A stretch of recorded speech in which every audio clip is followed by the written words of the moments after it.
What's good, everybody? Welcome back to another edition of Hot Chicago. However you guys are listening, whether it's via YouTube or your favorite podcast platform, thank you guys for joining us. I'm here with the same squad I'm always with, unfortunately, because I can't get rid of these damn fools. But the homies JV, Aaron, and MC, how y'all feeling? Sean, next time, clear your throat and swallow before you start talking. Yeah. So He said. I'll take some advice from Mary Claire, I guess. Yeah, you should swallow. You should swallow a little bit over there. You sound that's something. Never mind. Man just jumped right into it. Yeah. Didn't even care. No, I don't at this point. It is what it is. Wow. To Chicago. Welcome to, I'm like, you got something. Welcome to High Chicago. We obviously did not swallow. Okay, anyway, Nick. Yeah, I'm just getting over a cold. Thank you guys for your concern, dicks. Anyways, Don't I want to talk about the story of Shaina Bell. Okay. That name doesn't sound familiar. She was the 24-year-old mom who was arrested in Ohio for leaving her two kids aged 10 and 2 at a Motel 6 by themselves while she went to work. Right. Cops got a tip that the kids were home alone. The cops checked in on the kids. The kids said that the mom won't be back till 10 p.m. They then proceed to go to her job and arrest her, threw in jail for child endangerment. 10 and what was the other age? 2. 10 and 2. Yeah. That's illegal. So you think the cops were in the right for arresting her? JV. Because that's why you go ask another question. JV, were you left at home alone at age 10? Well, hold on, before you answer that question, JV, you said that was illegal. So you think the cops were in the right for arresting her? No, I didn't say that they were in the right. I said that was illegal. It ought not be. Oh my God, we're that done. was stupid shit, We're bro. done. I want your opinion. I want your opinion, bro. Okay, no, I'll give you my opinion. I'll give you my opinion. In my personal opinion, there are just too many resources out here for single parents that leaving your child, 2 of them that are very well much so underage, at a hotel by themselves, regardless of how sad that story is. This is somebody that's trying to be a hard worker, trying to do the right thing. That's still unacceptable. It's no different than how I work at home, and if I had breaking news and my son, who is 9 years old, is with me, and I say I'm by myself and I live by myself, and I just put him in front of an iPad and I say, Daddy, I'll be right back. Parents do it, right? You know, parents leave their kids in the car. Hey, I'll be right back. I'm just going to run into Walgreens real quick. But it's still technically illegal, and you're still endangering your child, because if your child burns the house down or drive off with their car or get kidnapped, they're going to look at you and say, where were you? And you can't say, oh, I was 5 miles down the road at work, clocking in, doing the 2 to 10. So I think that's some bullshit though, because the child wasn't necessarily endangered. In my opinion, they were home alone. Yes, right. The 10-year-old was watching the 2-year-old. I understand that, but she went to work. You say there's resources, but if you don't have the money to afford the resources, which she clearly didn't have, she did what she had to do to make sure her children were taken care of in the moment, which unfortunately was leaving them alone. But it wasn't like she left the 2-year-old by itself, right? Or himself, herself. Aaron, you agree with what JV's saying? No, because at that age, I was left home alone, and I never burned the house down. I never got kidnapped. The whole thing is, JV, you seem to side with the law on this one. And no, that's exactly what you just did there. You sided with the law. And in my opinion, a 10-year-old is, as long as they've been taught the right things and they have a good head on their shoulders, they can be left alone for a short period of time.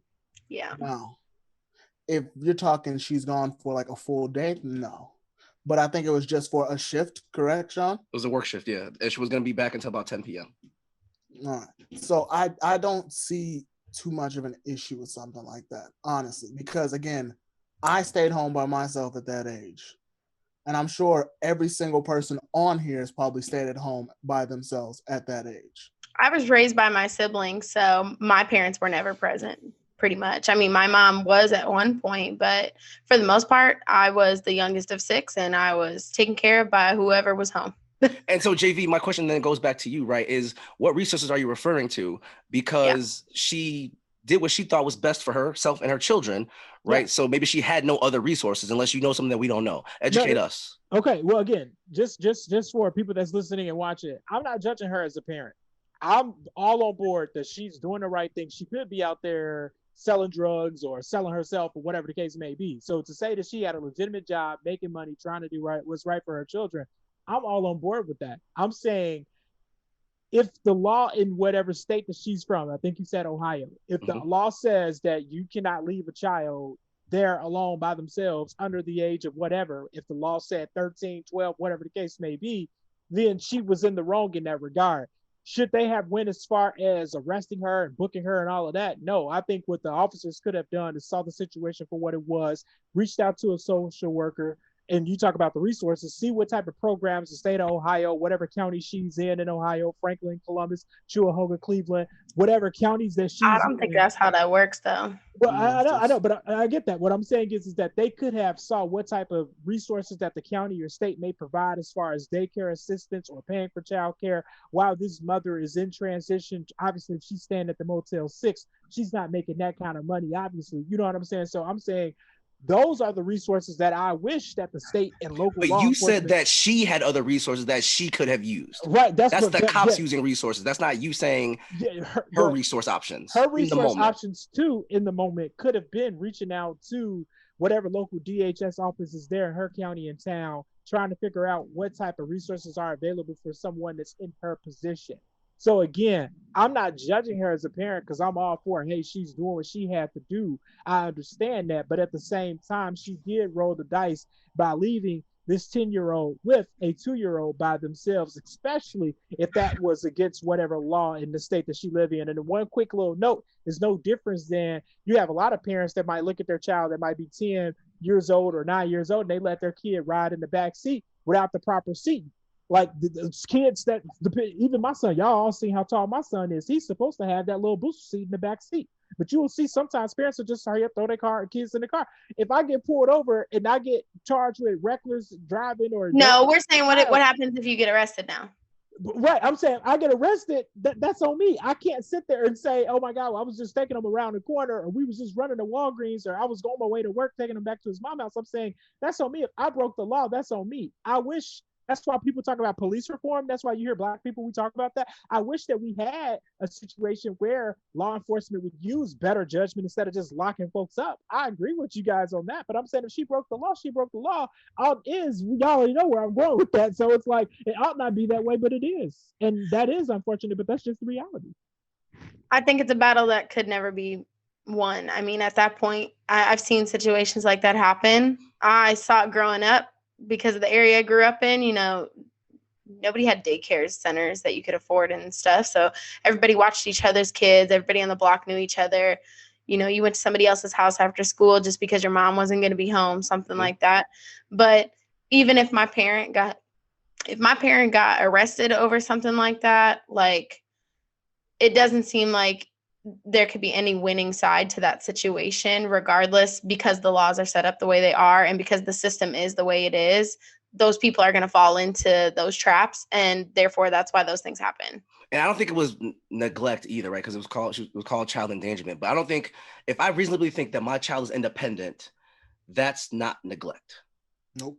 Well, it's not neglect, but because of definitions based off, psychology and the mental maturation of like a child's brain, that's where the laws are defined, which, as we've talked about in previous episodes, I still have disagreement with a lot of that, because we talk about defining, what a mature brain in a young man or a young woman is. And there's still funny lines, but regardless of, what you're saying, like what is independent and what is a responsible child that can make proper decisions, either way, because of all those other laws in line of, what is neglect and this and that, you're never going to win that battle. Sean, you know what it reminds me of? It reminds me of, I our last episode when we were talking about people in management and how they've never really worked on the ground, right? And I think lawmakers, they make these laws and they don't really think about like what it's like to be in those situations. You have a lot of people who make laws that never have lived that single parent life of what it's like to have a struggle, you know, living in a hotel, whatever case may be. So they sit there and they make a law and say, oh, if you keep your child, if your child is at home by themselves, 13 and under, that's child endangerment, and that's They a got class hella A reasons. felony. Yeah. You see what I'm saying? And it's kind of like they never really lived that life to understand, like, hey, there may be a single mom that's a waitress and she has these two children. Her 10-year-old or 11-year-old could be very, very mature. No, hey, I can watch my little brother and we can eat our cereal and I can make us a little snack while mom's at work. But by the definition of the law, it is what it is. So it's kind of like, I agree with Mary Claire, that does suck. So I'm But not you know what it also like adds to this whole situation? We don't even know what really happened to this woman after she got arrested. Last time I checked, if you got arrested at your job, you probably got fired, which isn't fair. So this Aaron, poor lady probably lost her job that and all actually, that. yeah, that was actually a point I was going to hit on. Where is the morality in these laws? Because it very much just seems like you're going to arrest this person who's already in dire straits. You're going to cause them more financial trouble. And then when they finally get out, they're going to have to find a new job. They're going to have to get their kids back because their kids probably got put in the system in that situation. Yep. And it seems like it hinders more than it helps. Yeah. So for this specific situation, we got kind of a happy ending because the story went viral of what happened, and the community got together, and some famous players got involved from the NBA, and they got a GoFundMe set up for her, and they raised $165,000 Dang. for her. She didn't ask for that, but the system was designed for her to fail. Yeah. Right. She, like she said, Aaron, she's in dire straits, right? She's living out of a motel. She's working at a Little Caesars, can't afford care for her children while she's at work. So then my question goes back to you, Aaron, is do you think the system that we have in America is designed to keep poor people down? Yeah. It's always been that way, though. It's not anything new. It's the rich get richer and the poor stay poor. That's how capitalism works. Now, there's always an opportunity, but you got to get lucky. You got to have those breaks. And the way it's set up, more than likely, you're not going to hit those breaks. There's a reason why people are called the 1%, the 99%. 1% of the country owns 50% of all of the net worth. That's kind of ridiculous when you really stop and think about that. And I read an article that the 1%, right, the richest 1% makes more than the bottom 90% combined, which is crazy, right? But if I'm poor, is it more likely my own fault, or is it the way society's working? And you know, I don't know if you guys ever had this, but when I was a student at Rich South, we going back, but not for y'all. But when I was at Rich South, I think everybody had to take that one class where the teacher was like, all right, you got a poor man and you know he can't get a job because of X, Y, and Z. I want you to sit on that side of the classroom if you think it's his fault, or I want you to sit on that side if you think, you know, if it's his fault or if he could have done something about it. Okay. And then you get everybody talking about debating whether or not it's his fault that he was like born into poverty, or if X, Y, and Z happened and that's why he's poor and doesn't have a job. And you get all these people that talk about these excuses like, well, he could have went and found somebody to help him, or he could have went and applied for a job. What do you think, Mary Claire? What do you want? What's your opinion? I think the system just needs to be changed because I don't think that woman should not have been arrested at all. Okay, but the question though was more so about being poor, right? I feel like, I don't know if you guys have ever traveled to other countries where, you know, the level of income is lower. But in most of those countries, things like healthcare, childcare, education, they're free because they know people can't afford it if they make a certain amount of money. And I just don't understand why that one concept of, hey, we get it, we know you can't afford it, so we're going to offer it for free to a certain extent. I don't understand why that's not consistent across countries. And it's one of those things we see on a daily basis, like especially with this woman's scenario. You know, she doesn't make enough. She's barely making ends meet. And y'all are bugging because she did the best she could with what she had in that moment so that she could provide for her two kids by herself. What more do you want out of this woman? Yeah, I agree. I mean, that's the capitalistic society that we live in. And even outside of capitalism, it's that individualism that we live in our society as well. Like, well, that doesn't affect me. That's not me. That has nothing to do with me.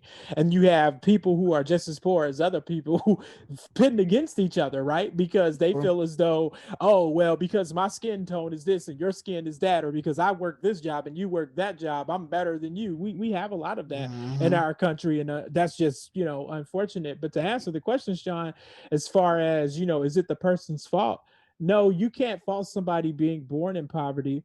Obviously, what Aaron said, a lot of times you just have to have a lucky break to try to get out of it. But the most important thing is just trying to find those tools to be successful in whatever way, however you define success. Because honestly, you don't have to be a millionaire to be successful. There's people that make $45,000 and they successful. They ain't got no kids, they chilling, they got their own place, got a nice little car, credit limit just as high as it want to be. They don't got no student loan debt. They live in a great life, at 45,000. So it's one of those things where it's like, you have to try to teach people the keys of life, and then from there they can go from there. I'll try to explain.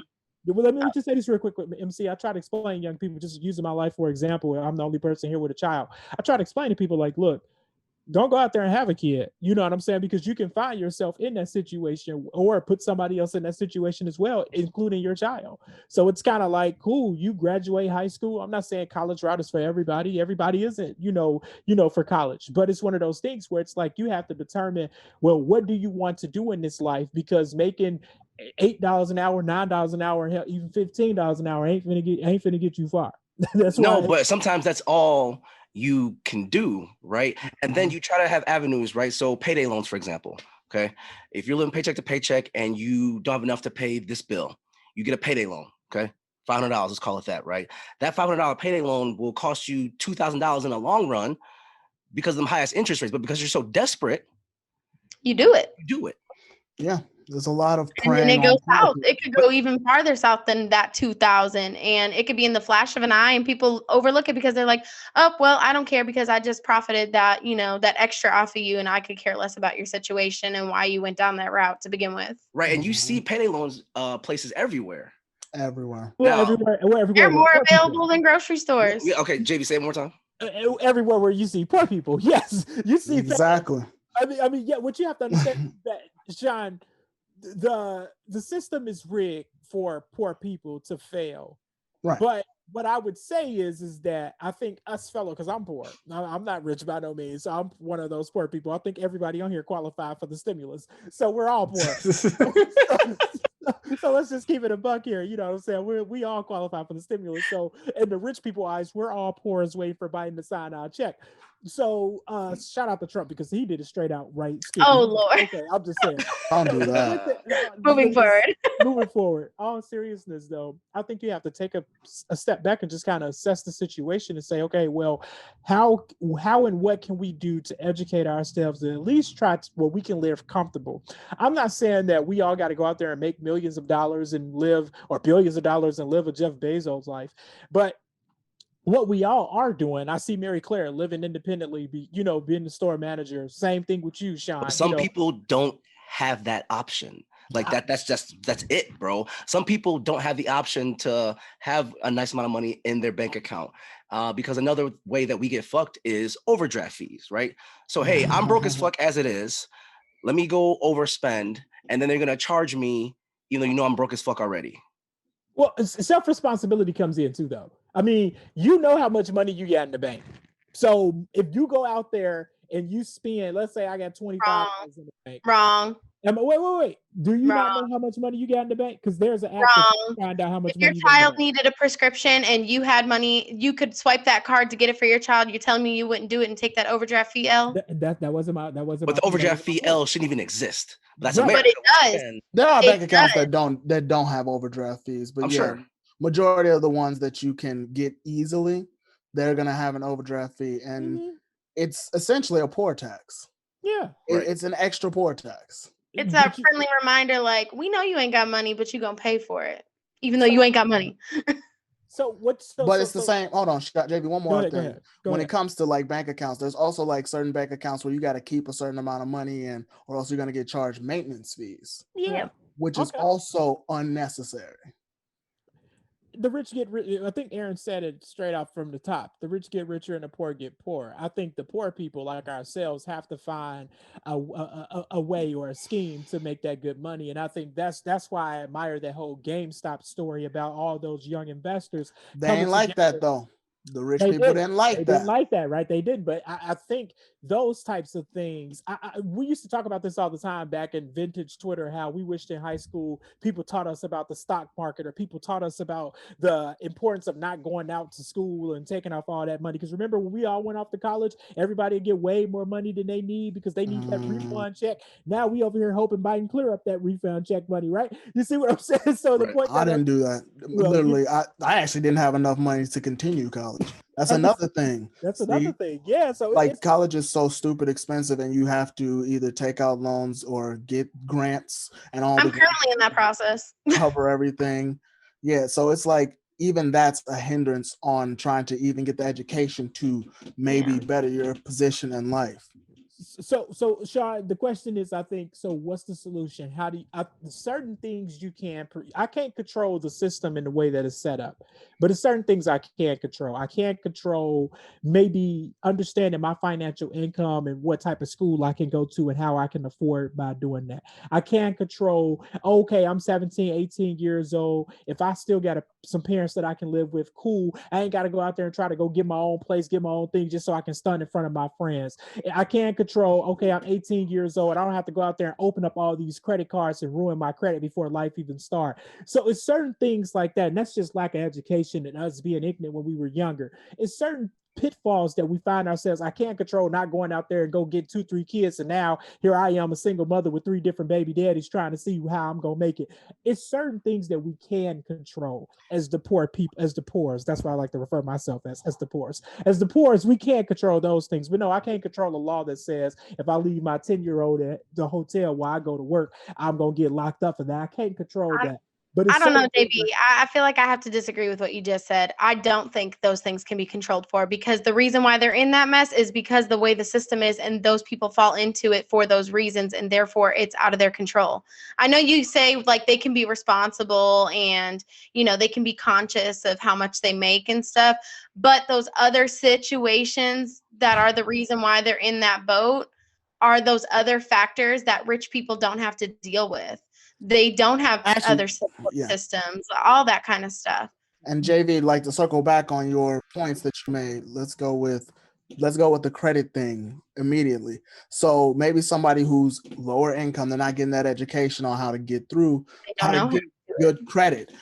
But those people who are in a well-off position, they have family members who already have that education and know how to get better credit. I'm not right. So that's another way the system is completely flawed. And you know they're trying to outlaw the current credit rating system that we have currently, and make it more of a merit-based system that actually takes into account things like paying your water bill on time, paying your gas bill, and all those things. And you can't say you don't disagree, because you just basically said the opposite of what Aaron just said. No. What I was saying is that those are things that we can control. I think Mary Claire just said that you couldn't, though. But I'm saying right. That's why I'm going to say I disagree with that. What Mary Claire and Aaron points are is, well, people couldn't control that based on lack of education.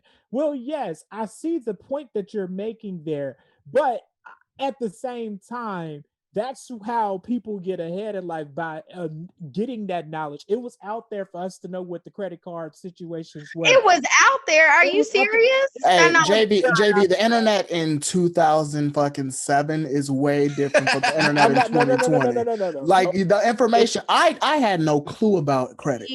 When I turned 18, I had no clue. JV. Okay. And if you're born into poverty, if you're born into poverty, JV, is like you don't have access to certain resources. Neither did my cousin who graduated high school in 1999. And she got into the credit issue. I didn't get a chance to finish, but that's okay. JV, I feel like you're just falling onto that side of the classroom that makes up the reasons for why that person still dug themselves a hole, and that's okay. That's okay. That's not what I'm saying. But that's what it seems like, because you're saying they can still make those decisions. The knowledge is out there; they can get it. But the problem is, if you look back on the person, like Sean said, if they're born into that shit, they don't have the access, they don't have the resources. If somebody didn't look out for them from the beginning, how are you expecting for them to go out there and get it? Like, they can't always. Give me a minute of you guys' time. Go ahead, Joshua. In the inner city, right? We talk about these things all the time. It's hard for you to sell somebody who lives in the inner city the idea of, hey, yeah, we know you're dodging bullets every night. Yeah, or every day you're walking to school. Yeah, we know that you live in a single parent household. Yeah, we know that you go to a very crummy high school without the access and opportunities. But hey, you stay the course. You stay the course and you make all A's, and maybe one day you can go to the University of Illinois and really make something great of yourself and go from the south side to the northwest suburbs, right? We know that's it's hard to sell somebody that's living in poverty. I understand that. So make sure that y'all hear what my argument is. My argument is hard to sell. Why are you selling it? They're poor. Not literally. I know you're a little slow, but I didn't mean literally. I didn't mean literally. I'm trying to sell the ahead. What I mean is simply this, guys. There are some things that we can look back on our lives, talking about us here in our 30s, and Mary Claire, you'll be 30 soon. We can look back. We can say, hey, there are certain things in life that maybe we could have done differently. And the point that I'm making is that we try to educate the people that are coming up under us, our younger cousins, our younger siblings, the younger people that we know, and try to explain to them, hey, when you turn 18, I got a niece, she'll be 18 in July. Hey, don't go out there and open up all these credit cards just because Victoria's Secret or Target and everybody is sending you these. But you're focusing on the micro of us and our family, but I'm talking about people that aren't us. Right, but I'm saying us, you look at how we do Black Twitter and all of that. I'm saying if we, the poors, come together and try to educate the younger poors, then we can help them not fall in the same pitfalls that we fell into. That's my only point. I'm not saying somebody that's 35 years old, oh, it's your fault because you got bad credit, this, that, and the third. That's not what I'm saying. But JV, how are we to reach out to them? How do we reach out to them? The ones who are in dire straits, how do we reach out to them? Everybody on social media and TikTok. Right. Did you hear what I just said, JV? Those in dire straits. They don't have a cell phone. They do. They don't have internet. They literally had to do their schooling at a McDonald's or a Starbucks. Throwaway crack phones don't count. Okay.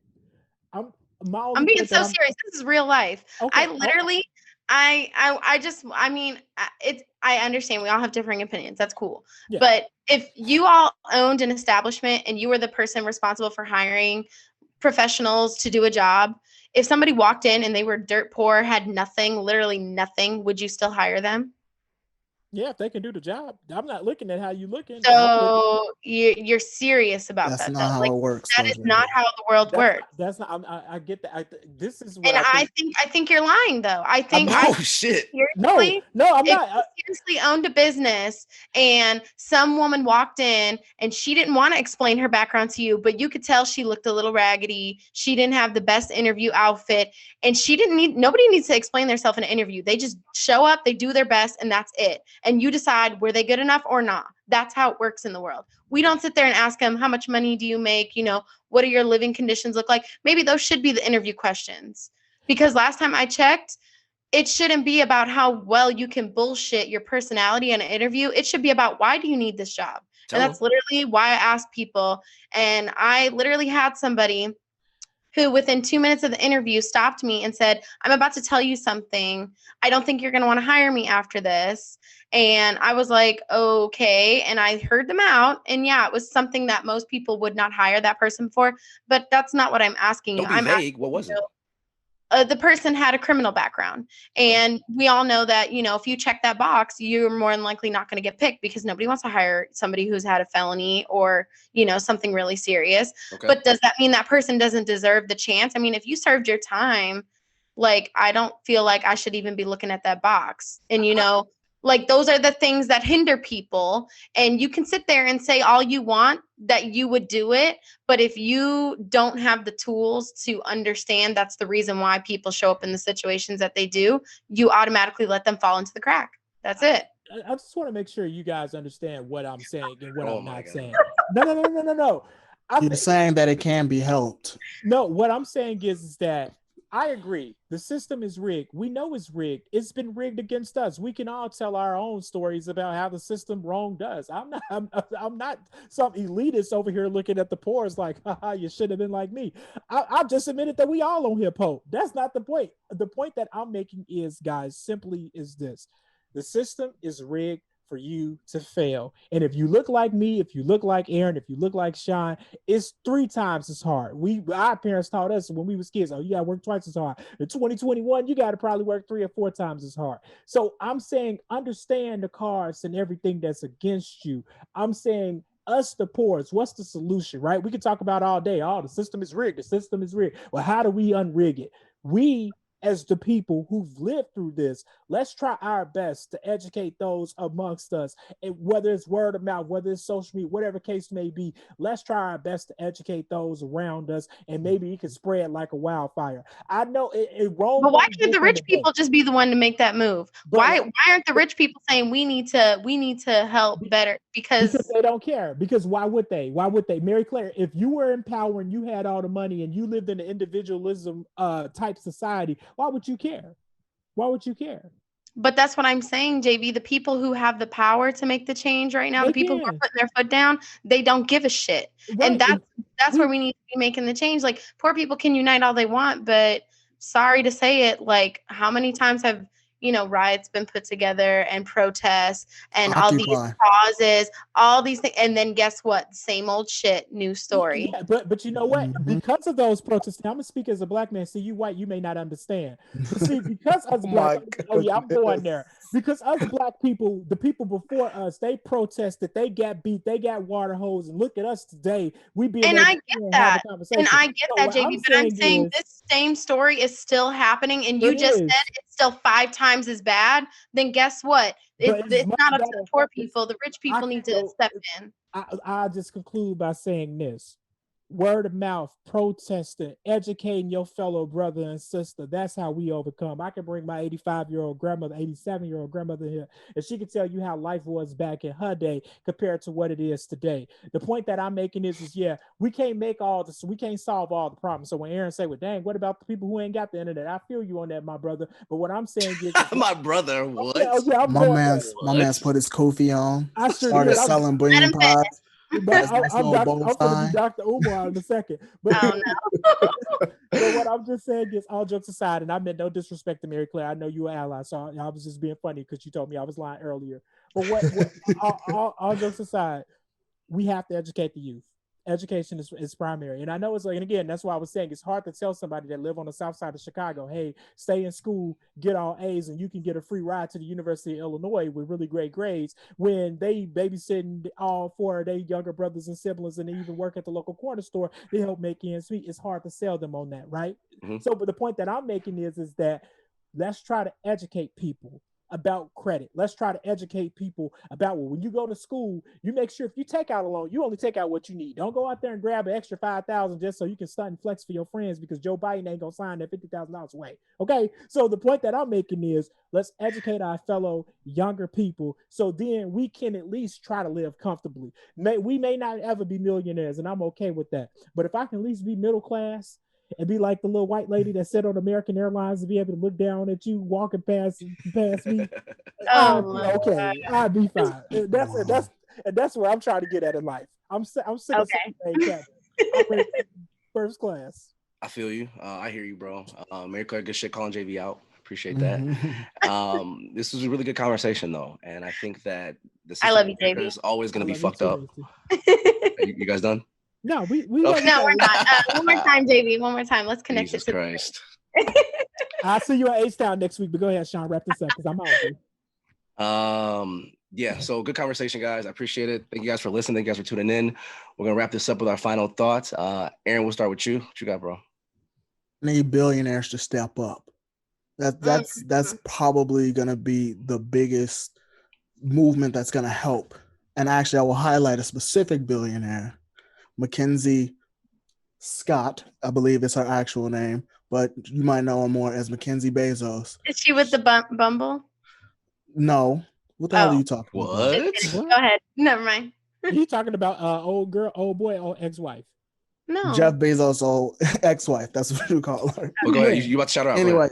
Anyway, she donated last year. She donated more than $4.1 billion to various charities that help serve the disenfranchised and serve even our people, JV, Black people. She donated to, I believe, 13 different HBCUs. This is money that they would never see in the current government system. So billionaires can help change the world. They can. But a lot of them won't. They need to follow Mackenzie Scott's lead on that one. Very well said, bro. I agree with that 100%. MC, what you got?